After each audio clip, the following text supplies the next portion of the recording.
Starting today, October 1st, and throughout the rest of the month, Americans across this country are going to start getting notifications that their insurance premiums are up to doubling. We're talking about... Say that again.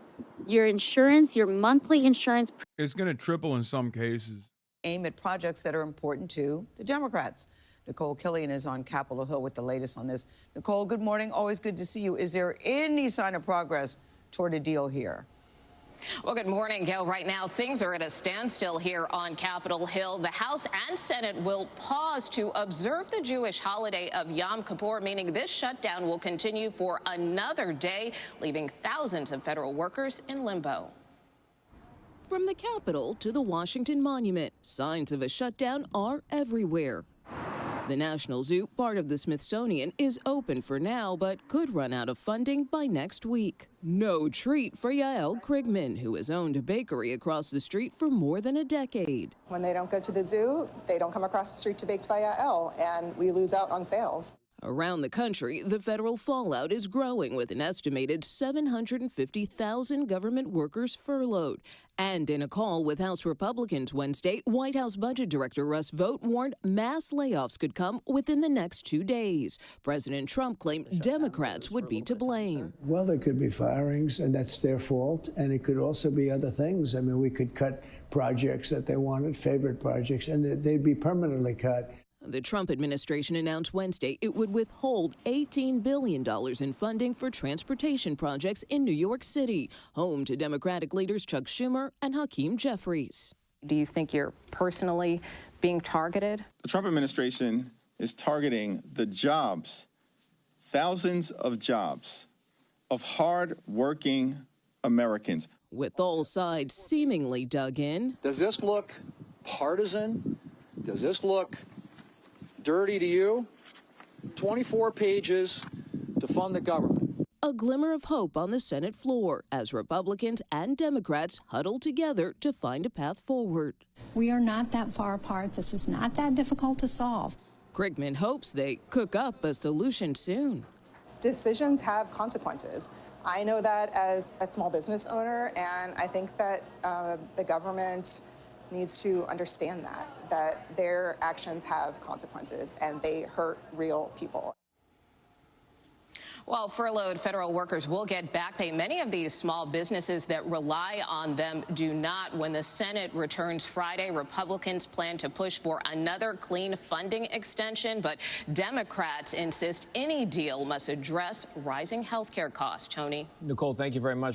This morning, millions of federal workers already forced to work without pay, including TSA agents and some 2 million troops. The Trump administration ready to take it even further. Sources say Republicans were told layoffs could begin as early as today. Well, there could be firings, and that's their fault, and it could also be other things. The White House has already started targeting projects important to Democrats, freezing $18 billion in infrastructure funding for New York City, home of both Democratic leaders Chuck Schumer and Hakeem Jeffries, and blocking $8 billion for energy projects in 16 states that voted Democrat in the last presidential election. Some Republicans warning all this could backfire and hurt bipartisan negotiations. You would caution against, firing people. Response. I would caution against that because it makes it harder for us to get those last 5 Democrats on board with opening the government. Democrats holding firm on their demands, calling on Republicans to reverse Medicaid cuts and prevent health insurance premiums from rising for millions. It is not radical to say we want to prevent the average American family from getting these huge increases. But Republicans say Democrats are holding the country hostage and are calling for moderates in the party to break ranks. I think a lot of these rank-and-file Democrats are looking for an off-ramp, and so I'm hoping at some point they'll come to their senses and join us in voting to reopen the government. The administration now splashing messages like this one across government websites, pinning the blame on, quote, radical left Democrats for the shutdown. Caught in the middle of the stalemate, millions of federal workers, 750,000 furloughed. Mark Cochran works for the National Park Service in Newburgh, Pennsylvania, and leads the local AFGE union. His daughter just started college. Now we have to try and figure out how we're going to, continue affording that while this is going on for for who knows how long. And here in Washington, Willie Jo Price is a cafeteria worker at the Library of Congress. She says she won't receive back pay. The food is high, the electric bills and the gas bill, all of these things went up. So I'm already juggling paycheck to paycheck. You may not be able to make rent. Right. So as of right now, there is no end in sight. Congress is out of session today. The Senate returns tomorrow, the House on Monday. And it is important to note that even as these furloughs are happening, federal workers going without pay, these threats of mass firings throughout the federal workforce, lawmakers will still get their paychecks even during a government shutdown, Michael. Yeah, there are real people on the other side of this shutdown. Rachel, thank you for pointing that out. There was an OMB memo going around suggesting that there might be firings during the shutdown. Do you think that will happen if the shutdown goes for a little bit of time, sir? Well, there could be firings, and that's their fault. And it could also be other things. I mean, we could cut projects that they wanted, favorite projects, and they'd be permanently cut. So you could say, a lot of people are saying Trump wanted this, that I wanted this closing, and I didn't want it.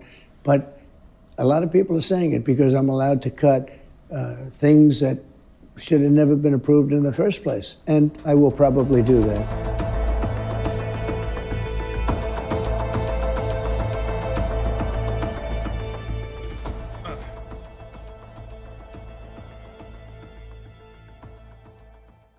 Dynamic, and given the way that the president has been tweeting memes about you.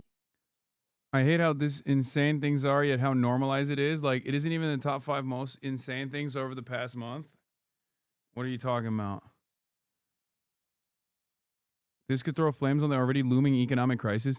Yeah, I think one of the most interesting aspects of the full faucet of psychotic behavior coming from this administration has been that, like, things like a violation of the Hatch Act, which in other circumstances would be considered consequential, is not even like the 8th most important thing that they've done today, this past week.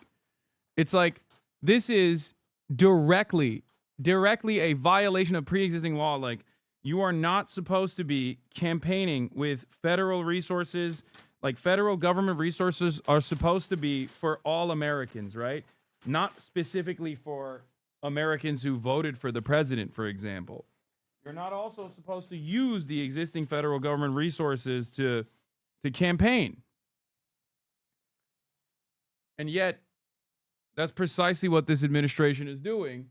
And they're doing it with this level of intensity that, I mean, they're doing it so shamelessly, you know?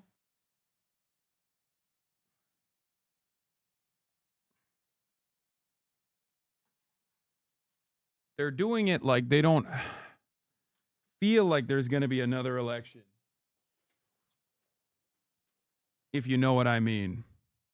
This is the violations are numerous.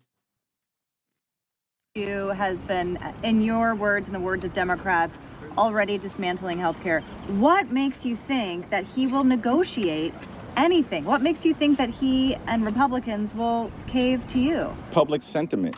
At the end of the day, the public knows that Donald Trump and Republicans have shut the federal government down, and that they're continuing to engage in the chaos and the cruelty and the corruption that we've seen from this administration from day one of the presidency. Again, this is the first week of their shutdown, but we've had months of chaos and cruelty unleashed on the American people. And the American people are paying close attention. And they know that it was Donald Trump and Republicans who have shut the government down. They also know that House Democrats are fighting and Senate Democrats are fighting to protect the health care of the American people, because the Republican health care crisis has been devastating to people all across the country, devastating to working class Americans, devastating to rural America, to urban America, to the heartland of America, to small town America, and to black and brown communities all across America. We've never seen anything like this. Once again, he's 100% right, but also 100% rizless. In terms of the pain that has been inflicted on the American people by Republicans. House Democrats are simply making the case that we need to cancel the cuts, lower the costs, and save health care. I'm going to once again show support for my Rizless champion, because in spite of it all, he's holding it down. He's keeping it together. So far, so good. They're doing the right thing. This is a moment to, at least for this issue, stand behind the Democrats. They are right. They are totally in the fucking right. Totally in the right. Not even a little bit, not even at all. This is what Republicans love to do. Whenever we fight to elevate the minimum wage, to expand Social Security, to make healthcare better in this country, in order to derail that, Republicans love to dangle this shiny object that says, but what if someone not like you gets it? The fact of the matter is, undocumented people do not and cannot access and be covered by the ACA, Medicaid, Medicare, period. There are dozens of laws in the books that enforce that, and that can be a whole other conversation. However, the fact is the Democratic proposal doesn't change that either. We are trying to change the immediate cliff where the ACA, as well as community health center funding and other kinds of healthcare funding, are about to go off a cliff and hurt millions of people. Yeah, there's 20 lawmakers who are meeting informally trying to maybe circumvent their leadership to come up with ideas, but I think Democrats have totally overplayed their hand. Oh yeah, totally. Totally overplayed their hand. As in played a hand. Any hand. That's what's going on here. They've played a hand for the first time ever. And that's why so many people are like panicking. So many politicians and media figures are reacting as though you're not supposed to play by these rules. Like, what's going on here? You're not supposed to fight back. You're the Democrats. Why are you fighting back? Totally overplaying your hand here, sir. That's what it is. It's like they are 100% right for forcing a government shutdown in this circumstance. And the reason why they're doing it is specifically to protect Americans' health care, their premium payments, and their health care coverage in general. And what's so crazy to me is the overwhelming majority impacted by this will be fucking Republicans. They are literally, for once, not only playing politics, but are doing it at the behest of decent policy, at least within the confines of what we have. Obviously, the best possible thing would be universal health care or socialized medicine of some sorts. Obviously, we're not going to get that. We're on a defensive posture right now. And in terms of the defensive posture, these are literally Democrat politicians putting their social capital and their political capital on the fucking line to defend the healthcare of right-wing MAGA rural areas, first and foremost. What an insane situation to observe. That's what's so fucking nutty about it. These guys are primarily, obviously this protects everybody, right? Like this initiative hurts everyone.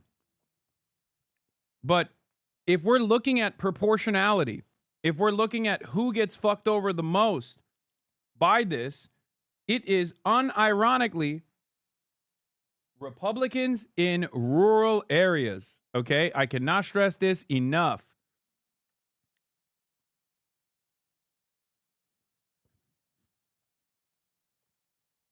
We get it, dude. You're woke transgender. Exactly. That's the response from the Republicans overall. Is like, you're just woke transgender, bro. Shut the fuck up.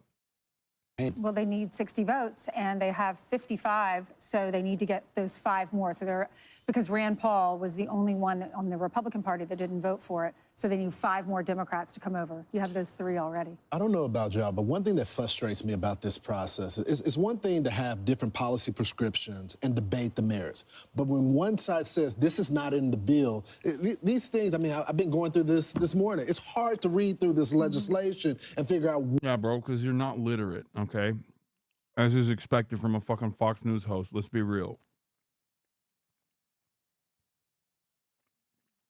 Yeah.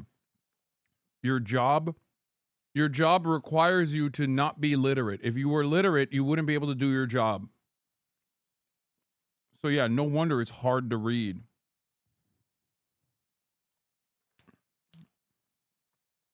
Anyway,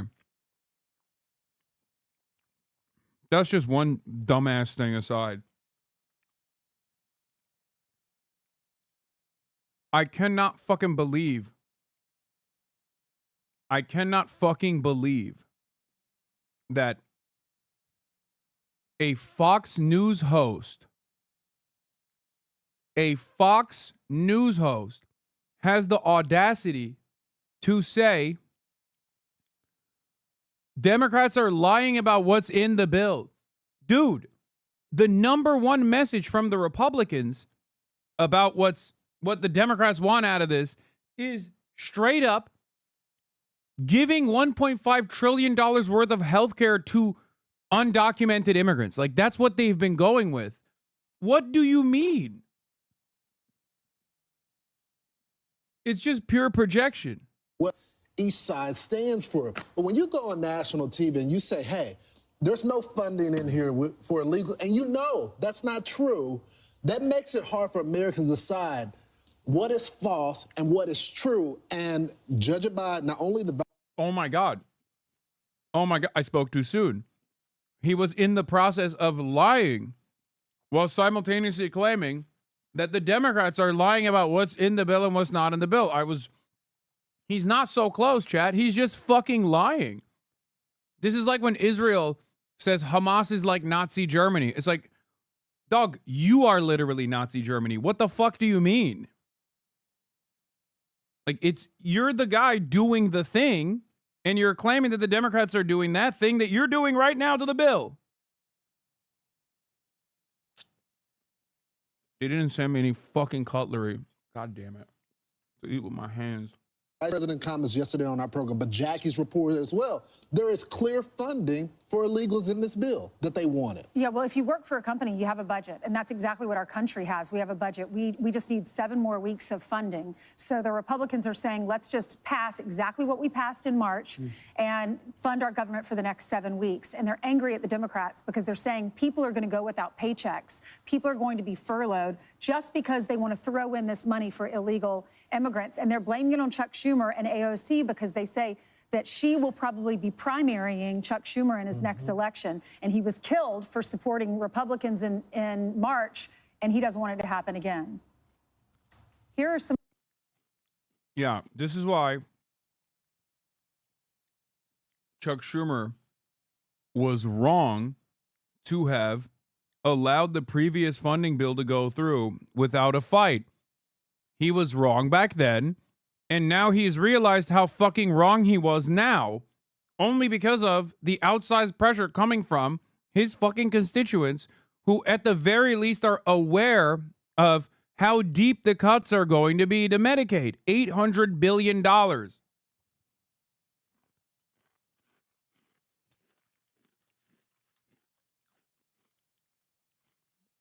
All of this like, oh, it's because he's worried about getting primaried. Oh, you mean democracy? Oh, you mean that like a politician has now, for one reason or another, decided to listen to his voters? Oh, how shocking of a concept. I know. What the fuck do you mean he's worried about a primary? What are we talking about? They should always be worried about being no longer elected. Like, that's the principle of electoral representation. That's literally what it is fundamentally. The Democrats, the Republicans, and AOC was approached because she was saying, well, if Republicans have a problem with this, they can come to my office. They can sit down and talk to me. Listen to this. I saw some Republican members of Congress saying, oh, well, if we have this shutdown, it's because of AOC. Well, if that's the case, my office is open and you are free to walk in and negotiate with me directly. There was a thought from the Republicans that AOC is directing this, and she said that senators are welcome to go to her office directly. Is she? Why are you saying such a ridiculous thing? Why are you saying? Yeah, no. Said go to her office directly. Do you think there's any? She is not directing this. She's wonderful. She's a real team player and the rest of that. You started by saying Republicans saying that she's directing this. She is not. Hakeem Jeffries is, and this takes a lot of experience, a lot of unity from the caucus in terms of. She also literally said, as far as the Chuck Schumer stuff goes, she straight up said, now's not the time for this conversation. Like, now's the time to defend healthcare for millions of Americans. Like, that's what she said. I saw the fucking interview that she did.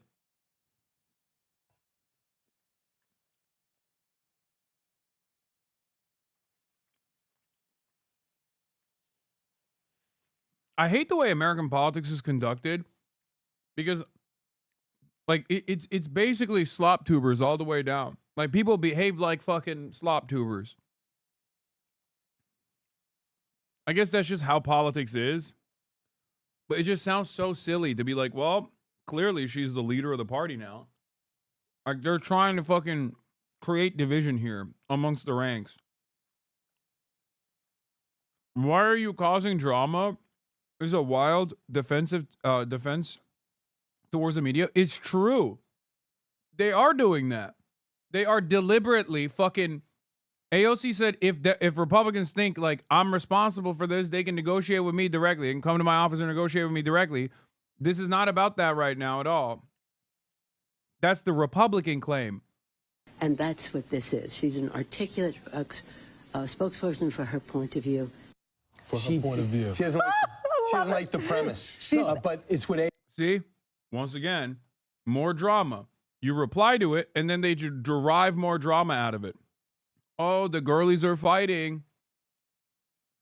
AOC said, so you can keep yelling at the reporter or the anchor. Yeah. It's what AOC said. That's right. She was quoting AOC, but we were reacting to this because she's saying she is not directing this. I like her. She's amazing. But she's not in charge, but I like her. Yeah. It's Hakeem Jeffries. She is not directing this. This takes a lot of experience. Right, what she doesn't like, because she is the speaker emeritus. Right, right. I mean, I don't know. They should probably remove that.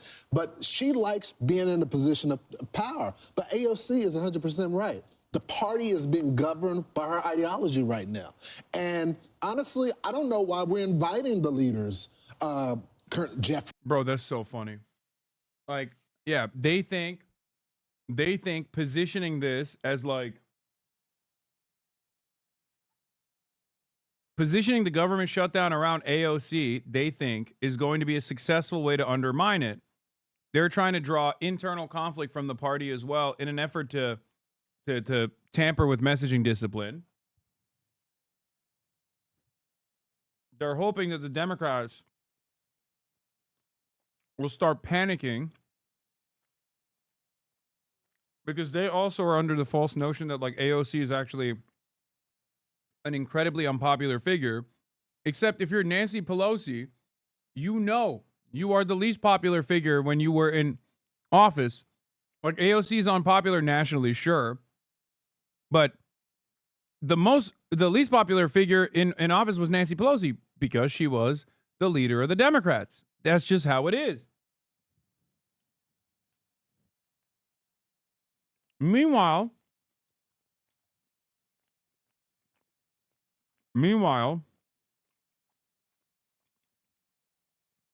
AOC being presented as the leader of the Democrats is actually going to boost the party's profile. The reason why is because AOC is not as unpopular as stupid media figures think she is. Yes, Republicans hate her. Yes, this plays a role in her approval rating. But she is nowhere near as unpopular as the way that these guys present her as. And especially if she has more leadership roles or more time in the spotlight and can potentially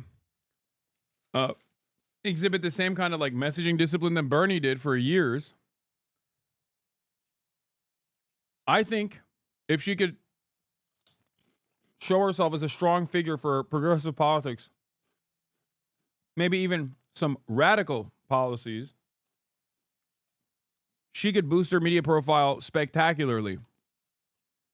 Ultimately, it's not about one person's charisma, even though charisma plays a role in this.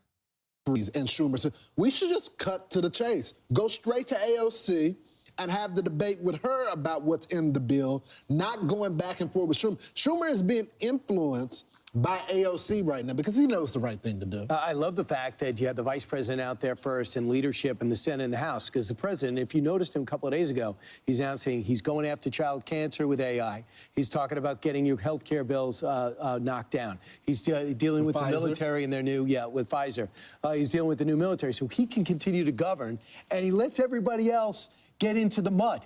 And you can stay in the mud. Let the president be the president. I think it's a great way to approach it. Don't you think, Brian, when you watch Nancy Pelosi, that's the problem with the Democratic Party. 100%. They're walking a fine line. She wants to be the establishment in the Democratic Party. I was in charge. Now it's Hakeem Jeffries. I passed the torch to him.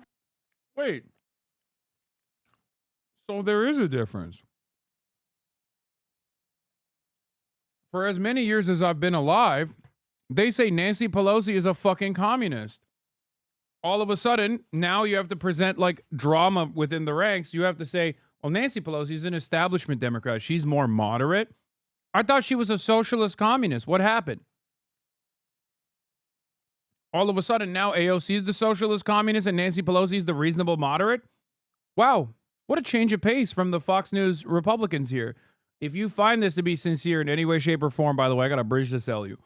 They're only doing this because there is a left flank of the party and it's gaining momentum. It's gaining popularity. That's why. AOC, we appreciate her. We're trying to appease all of the squad, but they're not really in charge. Do you remember, Ainsley, I know you do, why Joe Biden left? It was Nancy Pelosi that finally had to step up, sound off, because nobody else, including Barack Obama and Bill Clinton and Hillary Clinton, would say a word. So she finally had to take control again. She and George Clooney. Right. And so, George Clooney. And because Barack Obama didn't want to do it. So she had to do it again, and she might have to step forward here. But she has to realize, like Ted Cruz in 2013, like the Freedom Caucus in the past, you may agree with their premise, but they don't have the leverage. That's right. The leverage is on the right now. I'm Steve Doocy. I'm Brian Kilmeade. And I'm Ainsley Earhart. And click here. I don't know if you want to take ownership over all this stuff, man. I really don't. Like, these guys are talking about a steaming pile of shit, okay? They're pointing to a steaming pile of shit, just straight up hot garbage, and going, look at how awesome this is. We control all of this. I mean, the economy is dusted, okay? It's busted and dusted. Cost of living crisis is completely out of control. No solutions whatsoever. The only thing that this administration is invested in doing is like is using a militarized police force against like neighbors. Can you explain why Senate Republicans don't use the nuclear option, fund the government with a simple majority with a rule change, or is that not an option here? I don't think that's I don't think that that's up for discussion as of now. I don't even know how they would be able to do that rule change, but. I was walking here in Washington, D.C., and who did I bump into? One of my favorite members of the United States Congress, Alexandria Ocasio-Cortez. And one of my favorite senators. All right. Anyhow, as everybody knows, we are now in a government shutdown. Republicans are attacking Alexandria, attacking me. Why didn't you vote for this clean CR to keep the government open? Well, there's nothing clean about it. This is one of the dirtiest tricks that is being pulled on the American people right now. Starting today, October 1st, and throughout the rest of the month, Americans across this country are going to start getting notifications that their insurance premiums are up to doubling. We're talking about... Say that again. Your insurance, your monthly insurance... It's going to triple in some cases. premiums are going to double for millions of people across the country. At a time when we are already paying, by far, the highest prices in the world for healthcare at a time when people can't afford it right now. So what happens? That means people getting bankrupt over chemotherapy, people going to the pharmacy and not being able to get their insulin. And frankly, it means a lot of Americans are going to be in danger. And Republicans want us to rubber stamp that. So what are we going to say to that, Bernie? Well, I'll tell you, it's not only be in danger. Let's be clear. And doesn't make me happy to have to say this, but there have been studies out there that when you combine doubling premiums for the ACA and then throwing 15 million people off of Medicaid and the ACA, the result is, according to studies at Yale and the University of Pennsylvania, 50,000 low-income, working-class Americans will die every single year. All right? If you don't have the money to go to a doctor and you're sick, you die. And that's what we're looking at. That's what this clean bill is about. And so Republicans want us to rubber stamp that. And we're saying no. We need to stand up for the American people. That's it. It's good, clean, wholesome messaging. Republicans do not want you to realize, if you are a Republican, they do not want you to realize that they cut your health care by $800 billion so they could give tax cuts to the super wealthy in this country. Understand this. They cut your health care, your Medicaid, by $800 billion so they could at least put a dent in the whopping tax cuts that they pushed for the super wealthy in this country. Okay? This is going to destroy rural hospitals. It's going to destroy your grandparents' chances of continuing long-term care in nursing homes because long-term care is not covered by Medicare. It's covered by Medicaid. I cannot understand how people are not more overt with this. They should have been from the start. And that's precisely what the Democrats are trying to stop here to the best of their fucking ability, or at least make a bigger deal out of this.